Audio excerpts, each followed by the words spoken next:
Dalam rapat kerja dengan Komisi 3 DPR, Pusat Pelaporan dan Analisis Transaksi Keuangan atau PPATK melaporkan kabar mengejutkan.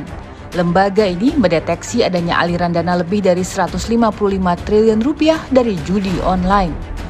Ketua PPATK, Ivan Yustia Vandana menyebutkan banyak pihak terlibat dalam transaksi judi online. Ya, jadi total transaksi yang sudah dibukukan oleh PPATK itu sejak di tahun 2022 saja itu ada 312 rekening, itu isinya 836 miliar. Dan PPATK sudah menerima laporan terkait dengan transaksi judi online itu jumlahnya total itu 155 triliun 459. Jadi memang besar sekali, besar sekali. Transaksi yang dilaporkan kepada PPATK yang dianalisis oleh PPATK itu 121 juta transaksi, hampir 122 juta transaksi terkait dengan judi online. Uang ratusan triliun rupiah ini diduga mengalir ke sejumlah negara, mulai dari negara di kawasan Asia Tenggara seperti Thailand dan Kamboja, juga ke negara bebas pajak atau tax haven. Terkuaknya aliran dana judi online meresahkan, apalagi aliran dana yang keluar sangat besar. Wacana legalisasi judi kembali muncul agar uang ini bisa masuk kas negara, seperti yang dilakukan di sejumlah negara seperti Singapura dan Malaysia. Namun hal ini menimbulkan pro dan kontra di masyarakat. Kalau saya secara agama udah pasti nggak boleh, haram jatuhnya. Bicara mudarat sama manfaatnya lebih banyak mudarat. Kalau saya lihat sih judi itu kan bisa dipermainkan, apalagi yang model online. Jadi orang dimimingin dulu, wah dapat, buntut-buntutnya. Kalau teman-teman yang suka main judi itu kebanyakan ya banyak habisnya dibandingkan sama untungnya gitu. Kalau pajak masih bisa yang lain kok, nggak usah dari judi. Saya setuju karena daripada kita biarkan tidak legal, lebih baik legal tapi dengan aturan-aturan yang sangat ketat dan dilokalisir. Dengan mayoritas penduduk muslim, mungkinkah legalisasi judi diberlakukan? Ya, dengan nominal yang sedemikian besar tentu ada beberapa analis termasuk juga pengamat yang mengatakan daripada ini dibiarkan begitu saja dan uangnya tidak bisa dikontrol, kalau misalnya dilegalkan bisa menjadi pendapatan bagi negara dan tentunya untuk menambah pemasukan dalam keseimbangan APBN itu sendiri. Tetapi apa memang ini pantas dan ini layak? Oleh karenanya pada malam hari ini Indonesia Business Forum mengangkat tema mengenai cegah pelarian dana judi, mungkinkah dilegalkan? Saya sudah bersama dengan seorang narasumber di studio dan kami masih menantikan kedatangan satu narasumber lagi serta dua orang narasumber yang terhubung melalui video conference. Saya sapa dulu yang sudah berada di samping saya. Ada Mas Ahmad Nur Hidayat, pengamat kebijakan publik. Mas Ahmad, selamat malam. Boleh digunakan mic-nya untuk menyapa pemirsa. Apa kabar, Mbak? Sehat ya, Mas? Kita kayaknya udah sehati banget biru-biru ini. Gitu ya? Bisa jadi ya. Kita juga mau sapa, ini sudah terhubung melalui video conference. Ada Pak Roy Sakti, konsultan keuangan. Pak Roy, selamat malam. Selamat malam. Pak Roy sehat? Sehat. Selanjutnya saya juga mau menyapa Mas Yanuar Rizky, pengamat ekonomi. Mas Yanuar, selamat malam. Mbak Brigita, Pak Roy, dan juga Mas Nur. Terima kasih sudah berkenan untuk bergabung bersama kami Bapak-Bapak, dan kami juga masih menantikan Kiai Haji Muhammad Khalil Nafis ini dari Majelis Ulama Indonesia untuk bisa berdiskusi lebih lanjut mengenai tema kita pada malam hari ini. Sebelumnya saya ke Mas Roy dulu. Mas Roy, ini kalau kita melihat paket yang sebelum kita mulai diskusi tentu ada nominal yang mencengangkan. PPATK menyampaikan ada ratusan miliar dan dimungkinkan ini bisa lebih besar lagi. Triliun begitu. Kalau menurut Mas Roy, catatan Mas Roy sebagai konsultan keuangan, silahkan. Jadi bisa dibilang ya, ini kan sesuatu yang kita nggak bisa kontrol ya. Karena kenyataannya ketika judi online ini sudah gembar-gembor, polisi udah bertindak untuk merahasia apa segala, kenyataannya masih tetap ada loh. Buktinya tetangga saya masih mainan slot itu. Nah, ini karena kan teknologinya kebanyakan sekarang ini kan udah pindah, jadi server-server mereka sudah pindah ke Kamboja. Nah ini kan kayak Tom and Jerry. Nah makanya kan saya berwacana personal opinion ya kan. Ya, kalau kita tidak bisa ngelawan ya cobalah untuk menikmatin. Nah kita berbicara di luar sisi agama ya pasti ya teman-teman ya. Karena kalau kita berbicara sisi agama pasti ya nggak boleh. Cuma problemnya ya kita masih belum mampu menghandle teknologi ini. Nah intinya uang itu akan ada. Nah, problemnya tinggal uang itu untuk oknum atau uang itu untuk negara. Kan pilihannya cuma itu doang sih.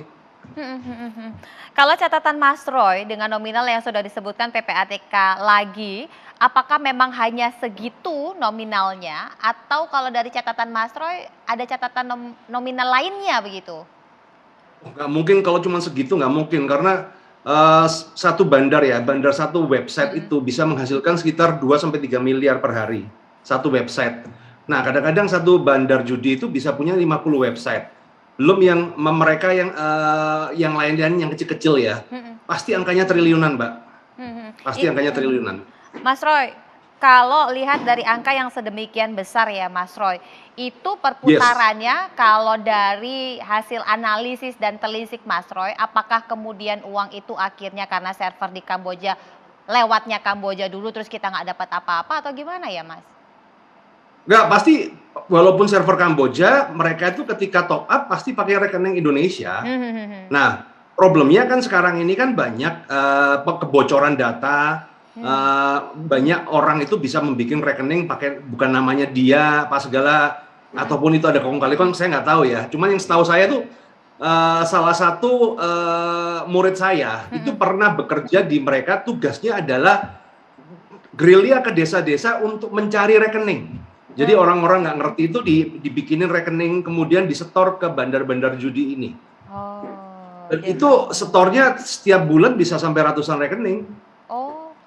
Nah, kemudian dari situ kan dari rekening yang kecil-kecil kan dimasukkan ke ya dicuci duit lah istilahnya PPATK. Nah, mungkin yang kedetek dari PPATK yang jalur resminya, yang nggak resminya mah banyak itu. Oke, jadi dimungkinkan lebih besar lagi dari nominal yang tadi disebutkan ya, Mas? Iya.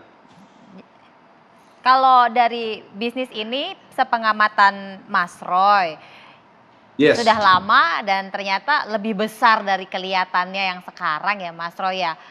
Kalau melihat perkembangannya dengan kondisi yang sekarang, online, kemudian kemarin juga habis pandemi orang nggak bisa kemana-mana, ini seberapa pesat kemudian? Jadi gini, Mbak, saya sendiri dulu tuh praktisi ya, maksudnya saya juga pengguna judi online dulu zaman tahun 2010.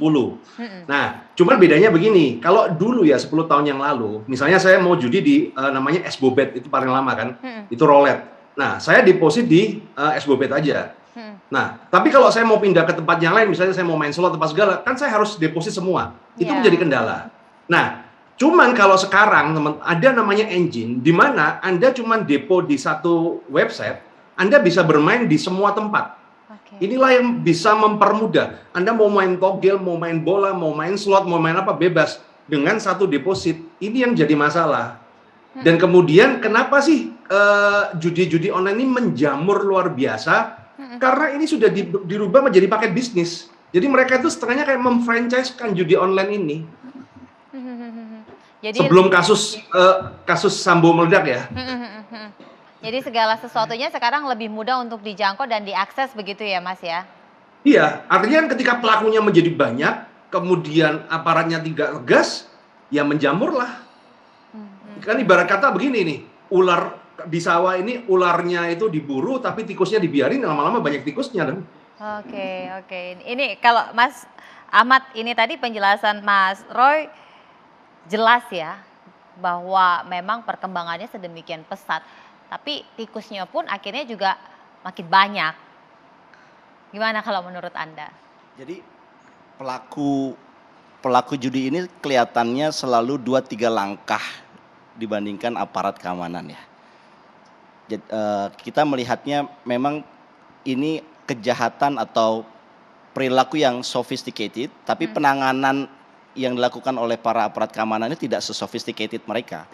Buktinya tadi Mas Roy udah katakan bahwa ini servernya sudah pindah ke Kamboja. Dan begitu di-cut servernya muncul server-server baru lagi gitu ya. Jadi saya kira yang terjadi sekarang ini adalah kalau dilihat dari temuan PPATK 155 triliun itu kan transaksi online. Yang sebenarnya kalau kita bicara judi ini kan lebih banyak juga yang online dan offline juga. Artinya ini satu extraordinary. Apalagi tadi menjawab pertanyaan, ada juga pertanyaan kenapa ini jadi marak. Pertama pandemi. orang kehilangan pekerjaan, kemudian orang mencari, ya kalau yang tidak percaya sama Tuhan itu kan mencari jalan-jalan meskipun harus menerobos begitu. Dan ternyata PPATK juga menemukan transaksinya tidak hanya dari oknum polisi, tetapi juga dari pelajar, bahkan ibu rumah tangga, itu mengalirkan rekeningnya itu ke judi online. Ini kan membuktikan bahwa memang masyarakat ini sedang susah dan ternyata difasilitasi secara teknologi untuk orang mengadu peruntungan gitu, tapi dengan cara yang salah tentunya. Dan saya kira ini kalau dicermati, ini kan hanya 155 triliun ini kan hanya transaksi yang sifatnya adalah online, sekali lagi online gitu. Dan kalau kita bicara online sebenarnya Mbak, kalau kita ada keinginan, ini mudah sekali karena semuanya di-track. Ya kan ada sifatnya yang sifatnya pasti PPATK itu punya. Ini rekening ini siapa? Dan kalau rekeningnya ini jelas, kan orangnya pelakunya bisa dikategorikan. Tapi persoalannya pelaku-pelaku kecil ini memang diberantas, dilaporkan. Tetapi pelaku besarnya ini siapa? Kalau tadi Mas Roy kan mengatakan ada franchise. Kan berarti kan ada provider franchise-nya. Ini kenapa nggak ditangkap? Itu pertanyaan publik saya kira. Ada pertanyaan publik yang sampai saat ini ternyata belum terjawab. Tapi apa memang sedemikian besar? Sekali lagi ini terlepas dulu pembahasannya dari sisi agama. Karena nanti dari sisi agama Kiai Khalil Nafis akan menjelaskan lebih lanjut. Kita sesaat lagi jeda dulu. Indonesia Business Forum kembali usai jeda.